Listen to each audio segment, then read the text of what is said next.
Welcome back to News You Missed, where the planet never sleeps, the headlines never make sense, and we read it all so you don't have to. Good morning, Drew, and hello everyone out there. We've got news flowing thick and fast. It's crazy what's going on out there. The exposure is coming in like it's no tomorrow. My first story, House Republicans are calling several of Joe Biden's presidential pardons illegitimate, claiming his aides abused the use of an auto pen to sign documents without proper approval. A new report by the GOP-led Oversight Committee accuses Biden's inner circle of hiding his cognitive decline and misleading the public. The panel says executive actions signed with the auto pen may be void and is urging investigations into several former officials. A Biden spokesperson has dismissed the claims as false and politically motivated. Drew, this is a story we've known for ages. The walking shell that is Biden hasn't been in charge of the US, which then means the people pulling his strings, wow, aren't they in worse trouble than you can believe for abusing presidential authority? Well, you'd like to think so, so let's see if anything actually happens about it. And my first story, first up, Netanyahu abruptly ended his corruption trial today, citing urgent security developments. Within hours, new airstrikes were launched on Gaza and Hamas accused Israel of breaking the ceasefire. The Middle East peace process now officially has a restraining order. When your Prime Minister leaves court to start war, you know the defence strategy isn't working. I mean, what do you think happened here, Paul? He got the arsehole and went, I'm going to go and play with my toys. Well, from what I can understand is Hamas launched the strike which actually killed an Israeli soldier, and obviously Israel has responded, and I don't know what's going on over there, but can people just stop killing each other? It's as simple as that. My next story, in Washington, D.C., the US government has reinstalled the statue of former Confederate General Albert Pike, the only outdoor Confederate monument in the Capitol. The statue was torn down and set on fire during Black Lives Matter protests in 2020. Officials say the restoration follows federal preservation laws and recent executive orders to beautify the city. But critics, including Congresswoman Eleanor Holmes Norton, have condemned the move as offensive, calling Pike's legacy dishonourable and unworthy of public tribute. Next up, Kim Jong-un decides to test a new cruise missile just hours before Trump landed in Seoul.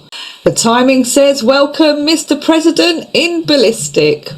A Paris court has heard a case against 10 people accused of spreading online rumours that France's First Lady, supposedly, Brigitte Macron, was born male, a claim she has long denied.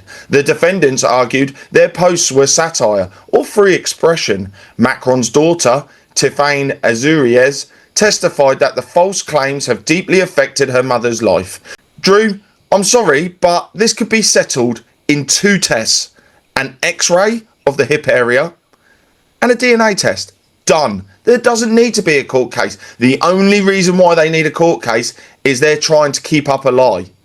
Sorry, but that's the truth. Meanwhile, in the Caribbean, Hurricane Melissa is rewriting geography. The Category 5 monster slammed Jamaica with 175 miles per hour winds and 30 inches of rain before heading to Cuba. 7 dead, thousands homeless, and half the island underwater. Cameroon has re-elected 92-year-old President Paul Biya, the world's oldest sitting leader, despite violent clashes ahead of the vote. Biya, in power since 1982, won 53.66% of the vote in October the 12th, while opposition candidate Issa Chimora Bakary received 35% of the vote. Protests erupted across the country, with 4 demonstrators shot dead and over 100 arrested, as citizens demanded credible results. Security forces also faced injuries amid street clashes in Douala, Garoua and Mauawa. Rio de Janeiro descended into chaos as 2,500 heavily armed police battled cartels in the city's largest operation ever. Helicopters, armoured vehicles, drones, the works. When your commute involves a tank, you know urban planning failed. And Drew, just to add on to the end of that, 64 people have been killed in the massive police operation. Now, for anyone out there who's looked at Brazil a little bit, in the favelas, the gangs run everything. Most areas the police can't even go into. So the fact that they've done this massive operation, well, I think there was always going to be casualties. And my next story. Reports of mass killings are emerging from El Fasher in Sudan after the paramilitary Rapid Support Forces seized control of the city. Local activists and the UN say thousands of civilians, mostly from non-Arab communities, have been executed or displaced, with videos showing bodies and destroyed properties. The RSF now controls all of Darfur state capitals, raising fears of ethnic cleansing and worsening humanitarian crisis. Tens of thousands remain trapped, and aid agencies warn of growing starvation and medical emergencies. And from disaster to absurdity, the Mississippi monkey masquerade. A truck hauling lab monkeys infected with hepatitis C, herpes and COVID overturned on a highway. One monkey still on the loose. Authorities assure the public the monkeys are contained. Translation, they hope. 2020 had bats. 2025 said, hold my bananas. Drew, that is hilarious. I'm not going to lie to you. That is hilarious. So if you're in the Mississippi region, I suggest you stay inside. Is this the next lockdown? God, talk about releasing a monkey with everything. This is like that movie. You can definitely tell this is something out of a movie. Authorities in New Delhi conducted a cloud seeding experiment to induce rainfall and reduce the city's severe smog. A plane sprayed chemicals into clouds over parts of the capital, which ranks among the world's most polluted cities. Officials hope the rain will temporarily wash away pollutants, but experts warn the effect is short-lived and call for stronger measures to cut emissions from vehicles, industry and crop burning. Residents have expressed frustration, saying long-term solutions are urgently needed. Next up, the Senate opens investigation into the Gates Foundation. A probe claims the foundation may have routed funds to Chinese PLA-linked groups.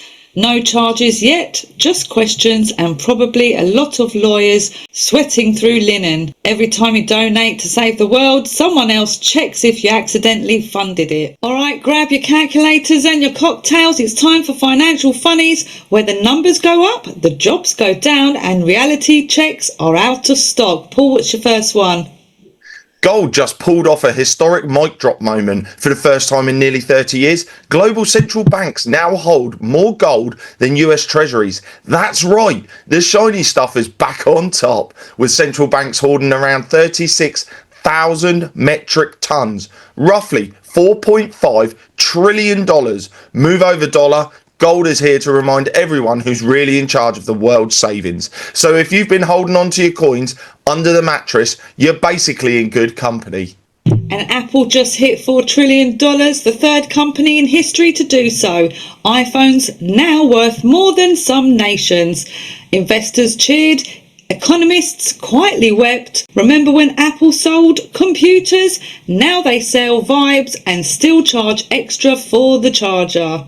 Barclays is dusting off its investment banking suit and heading back to Saudi Arabia after an 11-year break. Apparently, the desert called and it wants some financial expertise. The London bank plans to open a good-sized office in Riyadh and help the kingdom grow beyond oil. Maybe even fund that futuristic desert city, Neom. Other rivals are already there, so Barclays doesn't want to be the last to the sandpit. And Nvidia, from chips to gold bars, shares hit an all-time high of $200 after announcing a partnership with Palantir. Yes, the data spy company. It's like Iron Man and Big Brother had a baby, and Wall Street bought it diapers. At this rate, Nvidia could buy the actual Silicon Valley. Guernsey's 2026 budget has been called a financial flop. Apparently, it's less about balancing the books and more about testing how far you can push a £115 million deficit. Spending is set to rise faster than income, meaning the government might have to borrow, raid reserves, or maybe just shake the couch cushions for loose change. The budget will be debated on November the 4th, so expect plenty of heated talk and maybe a few more creative ways to make pennies stretch into pounds. Amazon is axing 14,000 jobs. CEO Andy Jassy says it's streamlining. Translation: the servers are staying, you're not. Amazon's next innovation: same-day delivery of your termination notice. And lastly, Western Union jumps on the crypto train, launching its own stablecoin on Solana next year. The world's slowest remittance service just discovered instant payment. Welcome to 2018 Western Union. Now over to Hackers Corner, where fishing isn't a hobby, it's a national sport. What's your first one, Paul? Well, my first story, and do you know what? The amount of hacking that goes on out there, and a lot of it is just from, I hate to say it, stupidity. It's just not taking those extra 2 minutes because we're rushing around in life and the mistakes happen there. My first one: Google Chrome has just had a big oops moment. A 0-day bug tracked as CVE 2025-2783 let attackers escape its sandbox with just a malicious link and a click. The flaw affected the Mojo component on Windows and has been actively used in the wild. Translation: update now is basically the new click this link if you like hackers. So go ahead, update your browser like you're flossing your teeth. Your Wi-Fi and your sanity will thank you. And your Google Workspace might be more open than you think. The secure by default promise? Not quite. With open file sharing and wild zero auth app permissions, it's like giving everyone a VIP pass to your corporate karaoke bar. Third-party apps can get so many rights they start acting like admin gods, sneaking out data while you're just trying to write a spreadsheet. So remember, convenience is the thief's carpool. Lane lock it down before you get a ride with the wrong passengers. And Sidewinder strikes again. Fake Adobe updates hit a European embassy in India. Sneaking in Stealerbot malware. Click once exploit plus diplomats equals international embarrassment. If it says update now, it's already too late. And new Android Trojan Herodotus hits Italy and Brazil, steals 2 FA codes while typing like a gentleman. Malware with manners, at least it says please. And time for Robots Corner, where humans pretend they're still in charge. Paul, what's your first one? Well, Drew, obviously you covered Amazon and the 14,000 layoffs that they're going to do, and that's all down to AI. We're talking factory workers, you name it, they're all going. But my first real story: OpenAI says over 1 million people discuss suicidal thoughts with ChatGPT every week. Internal analysis shows that about 0.15% of its 800 million weekly users display signs of suicidal intent. In response, the company has updated the chatbot to better recognise distress, respond empathetically, and guide users to real-world help. Experts warn that prolonged AI interactions can sometimes worsen mental health, highlighting the need for safe and responsible use of chatbots. Now, this is my own personal opinion. If you think you need to talk to an AI chatbot about this, you need to stop right now and go seek real-world help. Talk to a human being. Do not talk to an AI chatbot, because I can tell you now, it is never as bad as you think. There is always hope. There is always a chance that you can fix the situation.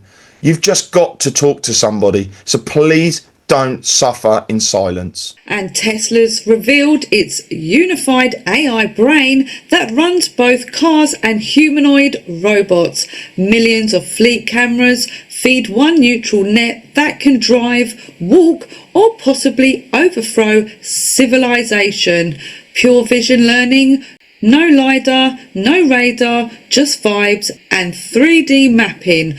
One glitch away from oops, I drove your humanoid. Well, Drew, as if life wasn't tough enough and The stresses of life catching up with you. Scientists have just invented Life Clock, an AI that tells your biological age using routine health records. That's right, forget candles on your birthday cake, your liver, kidneys and red blood cells, and now the party poopers that reveal your true age. Life Clock actually has two clocks, one for kids and one for adults, and it can predict disease risk years in advance. Basically, it's like having a nosy, futuristic grandma who knows if you're going to get diabetes before you even crave that second donut. So eat your veggies or Life Clock will judge you.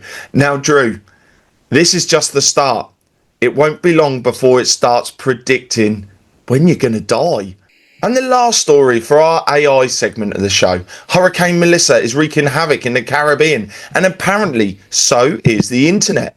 Social media is flooded with AI generated videos, including sharks casually swimming past houses like it's a new episode of Shark Week, Tropical Edition. Our fact checkers are working overtime to separate the real storm footage from the digital Sharknado nonsense. So if you see a tiger shark ordering a latte in your backyard during Melissa, it's safe to assume it's fake. Stay tuned for the real updates and maybe keep the surfboard handy. Thank you everybody for tuning in today. That was the news you missed on Wednesday the 29th of October 2025. Thanks for staying with us for so long. There was so much news that was out there today. It was absolutely monumental, good, bad and ugly. And tonight we have on Josh Reed, where you the audience can interact, ask him questions, find out what's going on out there in the world. So thanks for joining us once again, and we'll see you next time. Stay sane, stay curious, and we'll see you tomorrow when the world tries something even weirder. But for now,